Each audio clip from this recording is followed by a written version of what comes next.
Hi, everyone. Welcome to Flock Talk. I'm Erin Morgan. And I'm Jordan Sloggett. And we work for the farmer members of the Ontario Sheep Farmers Organization. This week, we're pleased to be joined by Jeff Cressman, a board member and manager of the Dairy Sheep Co-operative. We'll be talking about the growing dairy sheep sector and the work of the cooperative in supporting its members. Welcome, Jeff, and thanks for joining us on Flock Talk. Thanks for having me. Jeff, can you start by telling us a little bit about yourself? When did you start milking sheep, and how large is your farm operation now? Well, we started milking sheep in the fall of 2013. It was actually right around the farm show was the first time we started milking way back then. And we started milking then, and we had our ups and downs over the years, a lot to learn. And over time, we got a little more established. And now we are milking about 250 ewes, and we're on our way to about 500. Wow. So, Jeff, can you tell us about a sheep dairy operation? And are there as many ways to approach milk production as there are ways to produce lambs? And maybe you can speak to some of the key components of a dairy sheep operation. So, on a dairy sheep operation, one of the main differences, especially comparing to a meat flock, is we have a parlor, we milk them, and there are, as far as variety, I mean, there are people with parlors that are pit parlors with cement, sheep kind of walk on level ground. Other people will have stands where the sheep climb, walk up a ramp into the parlor. Those are generally made of steel. Some farmers, depending on the processes you're shipping to, some farmers will freeze the milk in pails and buckets, and others will more traditionally put it in a bulk tank and picked up by a milk truck, which is what the co-op, how the co-op operates. I would say most dairy flocks, are in a housed confinement system. There are some that have a larger pasture component. There are a few dairy breeds. One of the more common ones traditionally is the East Frisian. They're more the Holstein of the sheep. The breed that's becoming more popular now has been the Lacone. They're a French breed. They're a little more hardy, and they have good milk production as well. There's the British milk sheep, and there are British milk sheep around Ontario. There's a few other breeds throughout the world. However, none of those are here in Ontario, to my knowledge. So you're building a new barn, right? So what is your setup sort of now, and where are you going with it? We built the new barn 3 years ago, and now we're expanding the new barn.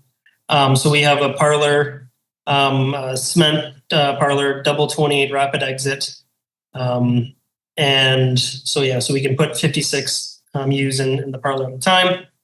And I figure we can milk probably about, well, it depends how many people we have in the parlor, but we can probably milk by yourself probably 150 an hour. With 2 or 3 people, you can probably get up to 300 an hour. Wow. Parlor. And so we're expanding the barn to basically, we built the milk room, the parlor, the nursery, kind of all that infrastructure there. And then we made the barn smaller, kind of because COVID prices are going up. So we didn't need all the space right away. So we shortened the barn, and now we're adding on. Well, we shortened it, but we're also adding on extra for space for lambs. And so everything, when we're done, everything will be under one roof. And do most producers milk year round, or are some still seasonal?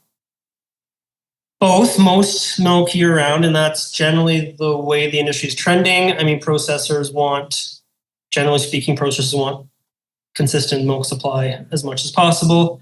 Different products do have a bit of a peak season. For example, a feta cheese product is generally enjoyed more in a salad, which is generally enjoyed in summertime more than wintertime. So there are some seasonalities to the product side of it, but for the most part, processors want to see consistency. And so most would milk year round. There are still some that do dry off in the kind of wintertime, would dry off kind of November-ish, October, November, and then start lambing again in the January, February, March in the springtime. Wow. So you and some other producers have been shipping sheep milk for a few years, but then you decided to form a cooperative. Can you tell us a little bit about how you approached developing the co-op and why you chose that co-op structure? Yeah, so there's a group of us who have been shipping to Shepherd Gourmet Dairy / Saputo. Saputo bought them out a few years ago. And basically, over the last 3 or 4 years, our internal growth was faster than Saputo's growth, and so they were really good about it. They took milk and built up a big stock until they finally said, okay, we can't take anymore. We got to slow down here a little bit, which is fair. And up until that point, if you were a processor and you wanted access to sheep milk, you pretty much had to find a farmer trying to start up, and it's hard to find sheep milk because as a farmer you needed to find a market for your milk, and so you had to then find a processor looking for milk, and the stars kind of have to line, so to speak. And so when Saputo cut us back as a group, we decided that this gives us opportunity to look elsewhere to move some milk, and this would be the first time a processor had sheep milk available by a truckload. Mm-hmm. And so that opened some doors that previously weren't available. So I mean, we started in a sense just to move milk, so we didn't have to cut back. And then one of our members, Willis, he owns and runs a milk truck. Does the trucking for us, and so he acted as the broker essentially for all the milk going other places, and that just gets complicated really quickly. Mm-hmm. And so it makes the most sense for us to organize ourselves in some sort of structure, help us move forward, help the industry move forward. And as far as why the co-op as opposed to other structures, partly because no one wanted to be the individual broker. No one seemed to, at least people around the table in the discussion, didn't really want to be the. Everyone wanted to be a part of it, but no one wanted the sole responsibility. And in our discussions over that kind of first year, with I talked to a few different processors in our discussion with one of them. He said something that kind of stuck with me, is that he's saying that we need some skin in the game. We need, he was talking more from an advertising perspective, but if we put some money, some skin in the game, then we have a say in what happens to a product. And so to me, a co-op is in a sense how we're keeping, having some skin in the game, because we have, as a member, I have a vote, I have some control over, what happens with the co-op kind of thing. So yeah, that's kind of how we landed. And yeah, everyone liked the idea of having a vote, having a part of the process, but it wasn't on any just one person either. So, mm-hmm. So Jeff, are the members all in one area of the province, near the processors, and how does the trucking work for the co-op? So the members, we are spread out through part of the province. We're kind of west of Kitchener-Waterloo, Fergus, Guelph, and up kind of through Arthur, Mount Forest, towards Kincardine, and a lot of us are in that kind of swath in there. Processes are all pretty much outside of that. Down near Woodstock, St. Mary's, Acton, and out towards Lindsay. And so the processes are kind of on the peripheral. And as far as the trucking, so Willis, he runs the trucking company. Now, with the co-op started and me being involved in managing it, we kind of work between me, Willis, and the driver, Ernest. The three of us kind of work together to work out the runs and where's the milk going, who wants milk when, how does the work make sense logistically with the runs and the trucks and stuff. So. Excellent. And then tell us about the membership in the co-op. If I were a producer, when I need to have shares that match my production? Yeah, so there are two types of shares. One is a membership share, that's $100, and that is your vote. That's your voting share. And then on top of that, there are, through a supply agreement, there are shipping shares. And so those shares have to match your production. So it's one share is $100, and that represents 2,000 liters per year of annual production. And the goal is to match, that production within 10%. And so there is some swing and leeway, and you know, as a co-op, we're also not out for a make work project either. So, you know, there's some common sense, you know, with it too. Excellent. So how does quality assurance work for the dairy producers? Does the milk get tested regularly? Yeah, so first off, the drivers of the milk truck, they're trained as bulk tank milk graders. So when the driver comes in to pick up milk, they check temperature, they check smell, odor. There's a few things that they check, and we take a sample from each tank, and that sample is put in a cooler, and then that goes along with the truck. As a co-op, we internally through University of Guelph labs, we test twice a month, randomly sample milk twice a month through the lab to get components, you know, fat, protein, somatic cell, and also bacteria counts. And so those help to dictate quality or tell us kind of what the quality is. And then as a producer, I get paid on my components, so the protein, and then also there's somatic cell and bacteria count. If those are too high, there's penalties then. Yeah, plants will usually send away like a truck sample for testing as well, and then we use that for payment between the co-op and the processor. So there's quality assurances kind of built throughout, and yeah. So you've talked a little bit about feta cheese having a certain time of year when it gets produced. What other products are made with your sheep milk? We know that you don't do the processing as a cooperative. You sell to processors, but do you have a sense for what they use your milk for and where it goes? Yeah, I mean, I don't have a full list of all the products, but feta cheese is one of the main ones, as well as yogurt, both sold in some Costco's, most Costco's, I'm not sure which Costco's, but my local Costco has it in, and also in other stores around too. But yeah, feta cheese is the main one. Plain yogurt is another main one. And then as far as there's various flavors of yogurts, and some make harder cheeses like a cheddar. I know one processor has played around with fluid milk, but he found it was hard to keep fresh with the shelf lives and things. But so not a lot for fluid milk, but sheep milk is really good for making cheese. And I've had sheep ice cream. It's really delicious. Mm-hmm. So Jeff, if a producer is interested in milking sheep, where do they get started into this? Is there a large upfront investment that they have to consider, or what are the first steps? Yeah. So historically, if you know, when I started, when I wanted to milk sheep, I had to find a market for it. So I had to talk to processors, and that's how I got into this group here. Now with the co-op, you still have to find a market, but it's co-op's responsibility to market the milk. And so, you know, essentially come talk to me at the co-op. And as far as investment, to join the co-op, you're looking at it's about $100 membership fee, and then your shipping share. So if you want to ship 100,000 liters a year annually, that'd be about $5,000. So there's a bit of investment there, but in the grand scheme of things, it's not a significant investment at all.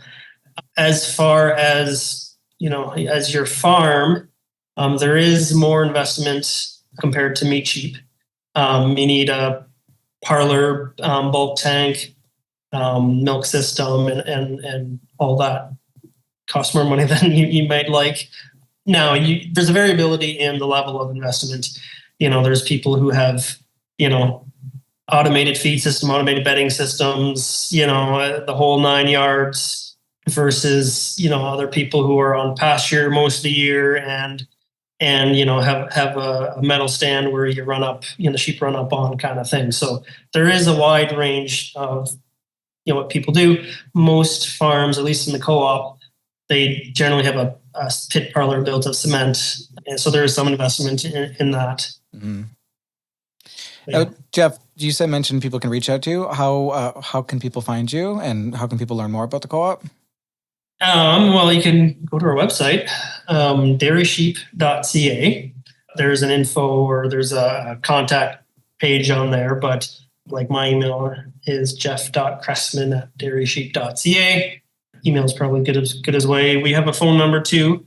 So our phone number is 226-476-0620. reach out and reach out and contact us. Perfect. So is this opportunity here to stay? What future do you see for the dairy sheep industry in Ontario? I think the future looks really bright. I mean, I'm expanding my barn, so I fully believe the opportunity is here to stay. We, with our processors, they are generally expanding, and so we are seeing an increased demand for the milk. We're actually now in the process of going through. We have a list of interested people who would like to join the co-op, so we're going through that to try and bring a few more people on board, which is something we haven't been able to do in probably in 5 or 6 or 7 years. We haven't really brought anyone new on board. So that's exciting. I think as far as the market goes, like I don't think we've scratched the surface as far as what our potential market can be. Obviously, there's a lot of ups and downs, and carts and horses. We got to match demand with supply, and it's it's difficult, especially with a new member coming on. If they decide they want to go ahead today, it probably takes a good 2 years before you're ever producing any milk. Time you go through the process if you need to build. I mean, that takes time to talk to banks and builders and then do the actual building. And, you need to get your livestock, which there are people who do milk meat sheep, but they don't milk the same as the dairy breed, both in quantity of production and as well as milkability. The dairy sheep breeds are generally speaking a lot calmer. And so breeding stock availability is better than it used to be, but there still is. It's not like the meat side of it where there seems to be a lot more availability. So all that takes time. It's different than milking cows. Probably more similar to milking goats, milking sheep, but there's still a bit of a learning curve too, and how to do it, and what best practices and things. And there's not a lot of research or official research done, so it's a lot of it is kind of trial and error. So that just takes time to learn. And well, thank goodness there's a co-op now for people to learn from. Mm-hmm. Well, thanks for joining us today, Jeff. Thanks for having me. And thank you for listening. We hope you enjoyed this episode. Join us next Wednesday for our interview with Art Alblas, the chair of Ontario Sheep Farmers. Join us for the Ultimate Ontario Sheep Convention and AGM on October 25th and 26th, 2024 at the Cambridge Hotel Conference Centre.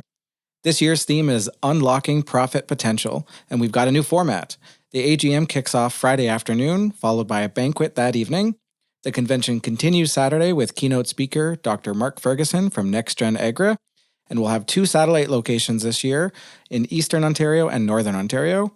Register by October 2nd for early bird pricing. Don't miss out. Visit ontariosheep.org/2024 AGM to secure your spot. If you enjoyed our podcast, please subscribe through your podcast app to receive alerts for future episodes, and please consider sharing this episode with your friends. For more Ontario Sheep Farmers content, follow us on social media at Ontario Sheep Farmers on Instagram and Facebook, at Ontario Sheep on X, and visit our website at ontariosheep.org.